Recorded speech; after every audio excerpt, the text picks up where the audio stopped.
The greatest thief to wealth is not inflation, it is imitation. We're going to talk about how certain things are not in your control, but a lot of it has a lot to do with your decisions.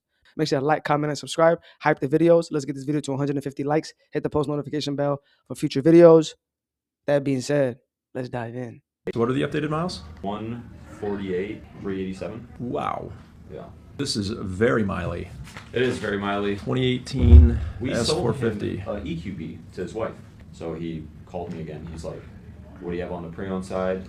And I also like the EVs more than I thought because they have the EQB. He's like, I'm more open to the EQS too. I was like, the EQS is probably going to be your best bet. And that's what I'm going to try to put him in here. Because he's just going to keep putting negative equity over if he buys that pre-owned S580 that we have for like 73 grand. So I was like, yeah, you need to just stop doing that. No. Jump into the lease. What does he owe? That's what I'm working on right now. On On the Mercedes 2018. Financial, I'll go pull it real quick. Here, I'll do it while you're here. All right.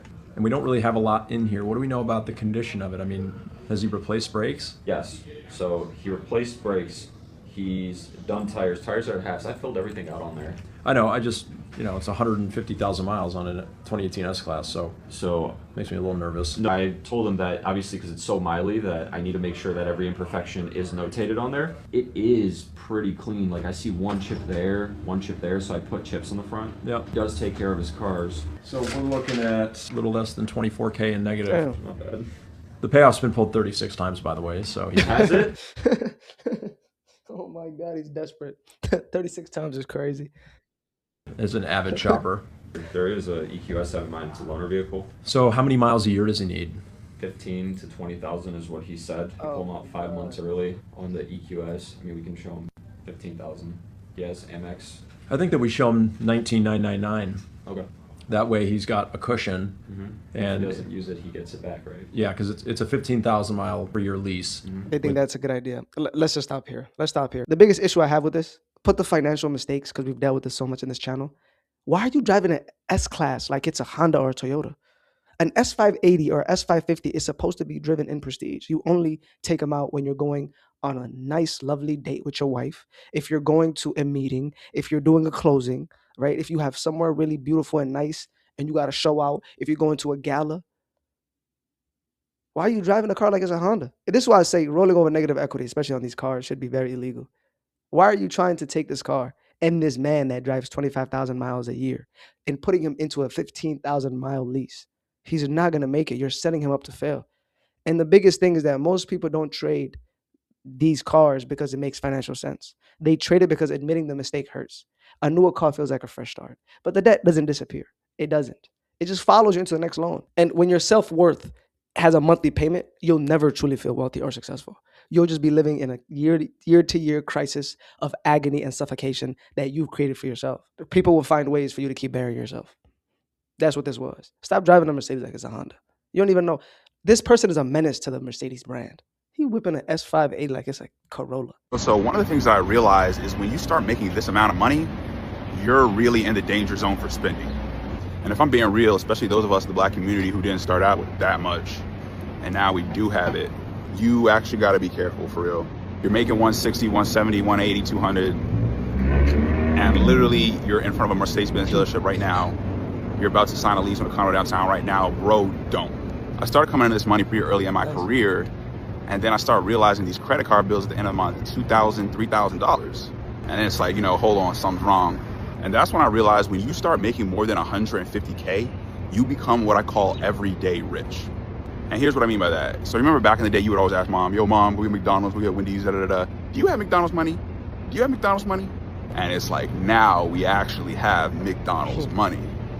Everyday rich is all those little small things in your everyday life that you couldn't get before. You can afford all of those. Literally every day in New York City, you can find 1, 2, 3, 4, 5, or 6 of those things and buy them all every day.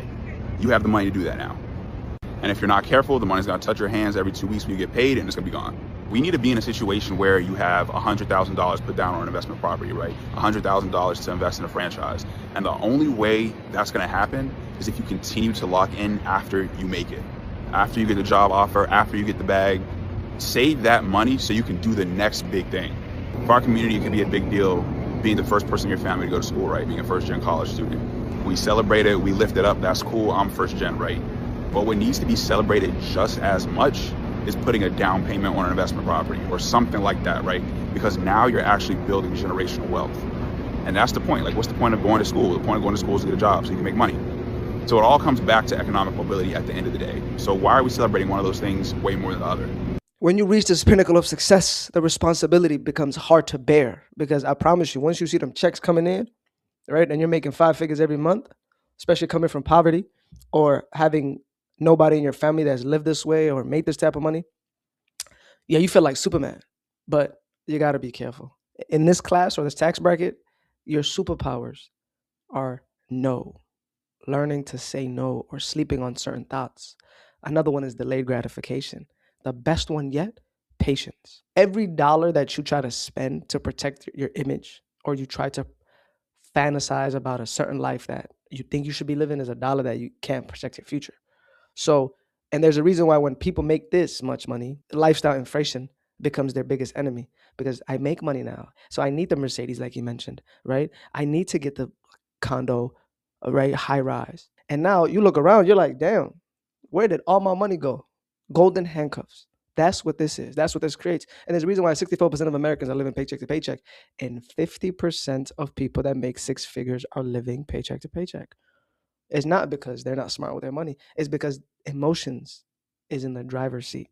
Emotions is their biggest weapon to or destroying themselves. And that's why I started off the video by saying that the greatest thief of wealth is not inflation, it is imitation. You just need to keep the cars debt free.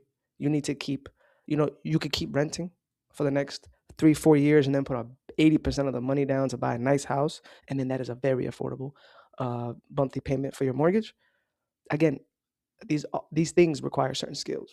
And those certain skills have a lot to do with your discipline and money habits and your future self thinking for you. I don't know who need to hear it, but as I look at these cars on my phone, I'm going to just put the message out there for whoever need it. Do not get a car note. Thug it out with your car. Thug it out with your car. There are a few things that I want more right now than a new car, but there is no reason in this economy, no real legitimate reason in this economy to bring a new car note into this world. There is no reason to bring a new car note into this world. Get a hoopty-doopty or thug it out with what you got. If that's run, throw some more money on it. Throw some more money on it before you get a car note. Believe me, I want a truck so bad. This winter, because I was supposed to have a truck last winter, the way I told myself I was supposed to have one. So this winter, I'm really going to be feeling it when I'm still in a Nissan Altima, but don't do it. Whoop-de-doo. I'm still in my whoop-de-hoopty. It is a blessing. If you have a car that's paid off, it's a blessing. Please, ma'am. I know it's hard. I know it's tough. I know it requires a lot of mental and emotional sacrifice, but keep pushing it, Altima. Keep pushing it. Trucks in this economy right now is not worth it. Maintenance and repairs are through the roof. Gas prices, don't even get me started on that. Right? These cars are overpriced. Even looking at car auctions like I do, cars that are damaged in total are being overbid. I don't even know how these dealerships are making money, but we know how they make money. They make money on the back end, the finance, selling you the warranty, selling you the gaps that are already overpriced, because it's a debt-based system, right? And they get a commission from the buy rate compared to the contract rate. You know this because you watch this channel. But yeah, it's just sad. And a car, I've noticed people don't use it for a means of transportation. A lot of people are driving their self-worth instead of driving their car. So yeah, the Joneses are broke too. They just better at hiding it. Keeping up with the Joneses only works if you don't ask what they owe. These people don't owe much. They are in a life of debt, crippling fatigue, and low energy, only to keep a facade and an image of cosplaying wealth. But please subscribe to the channel, guys. We're so close to 4,000 subscribers.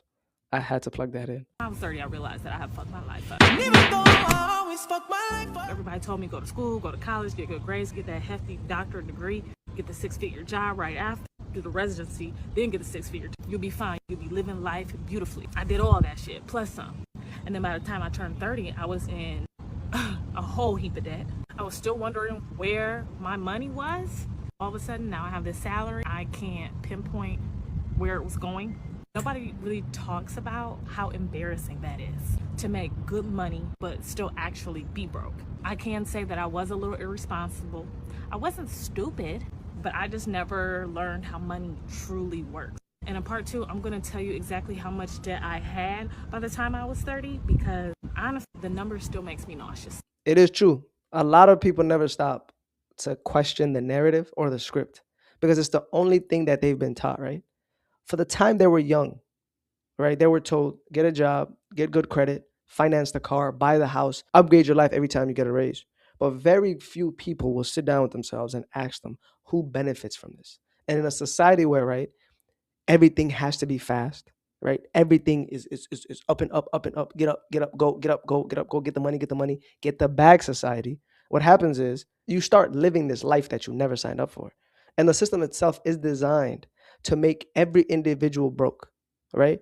But many parts of the economy make more money when people borrow, spend, upgrade, banks earn interest, dealerships profit from financing, credit card companies earn from revolving balances, right? And if you never question the narrative, it is so easy for you to spend a life making money while your expenses rise just as fast. And that's what I've always said in this channel. You cannot out earn habits that outspend you. You get a raise, then a bigger car payment, like I said, a nicer apartment, more subscriptions, more dining out, until your income has grown, but your freedom hasn't. And a lot of people fall for this tactic, right? Because making more money doesn't automatically create wealth. It doesn't. That's the misconception that most people have. The gap between what you earn and what you keep is where the gap is and where the wealth is built. So if you don't have that mentality, you're cooked. And that's the reason why some people making $70,000 can become financially independent compared to somebody making $250,000. Is because income matters, but the decisions matter even more. So all I say in this channel, because we break down not why people make these decisions, we break down the psychological reasons to why. So if you don't question the narrative, if you don't have a brain of your own, if you don't sit down in a world that wants to speed you up and keep you going, then you are going to be just like this girl where she's 30, but she's broke and she makes good money. Being broke is part of the journey, but staying broke is not. If you've made it this far, I want to give you a shout out. Thank you so much. You know who you are. You're watching me on the other end. Please hype the videos, share the videos. You know what I mean? Put it on your social media on what part you liked, right? And yeah, make sure to like, comment, and subscribe. Let's get this video to 150 likes. With that being said, be good, do good. I'll catch you on the next one. Peace.